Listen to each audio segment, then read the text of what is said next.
चूसा ई कौन गाना गाओते रे? मारे लगे हंसा गाऊंगा वाला। हाँ तो का करी? कौन भगवान वाला गाना नहीं खे? ना भाई, हमरा संग संग गाओ। अच्छा लगावा।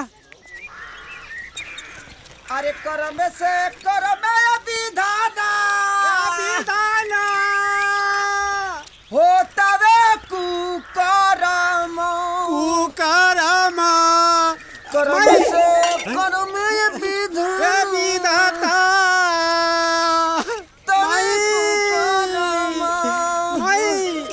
हाँ पापा, हम पहुँच गई नहीं। पार्टनर मिल गई। हाँ, नानी भी ठीक दिया। घुमाओ फिर। माई करम से करम विधाना दे माई। माता रुका ए मतवा तनी हाथ अच्छा, पर तनी खाना रुका, ना खाना खिला लेके देना। हाँ? अरे बैठा। करी आज भार पेट खींच के खा ली है। हाँ तनी जल्दी से माता। माई हाँ ओवर एक्टिंग होता थुरा जीवो। कम करी। हाँ माई ठीक बा। अम्मा हाँ, ई ला। अम्मा अम्मा दे दा खाए के कुछ। कौना चीज में दी? में दे दा। यही में दे दी। हाँ हाँ, ला। हाँ वही में उछल दीजिए। कोरी खा ई लेगा। ला। हाँ कोरी खा। अरवा चलो, चल अब के आराम भाता से खा। घींचा हाँ।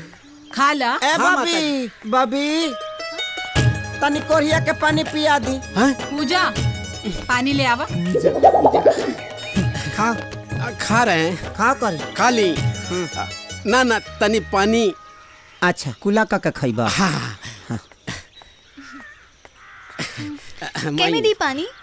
दे दा। ना ना रुक गबड़ा जाएगा। तुमको बढ़िया बर्तन में पिलाएंगे।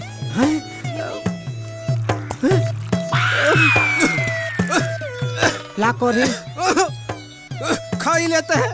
ना पिएबा। नहीं नहीं नहीं नहीं। कोर्ट की दवाई तो सरकारी अस्पताल में मुफ्त में मिलेला, तो जाके इनका इलाज काहे नहीं करावत? हम इसका इलाज कराए 2-3 बार इलाज कराए, दवाइयों खाया, निमन होने पाया, तले बैगन खा लिया, तब से फिर गड़बड़ा गया। घबरा जाता है। फिर करा लेंगे हम।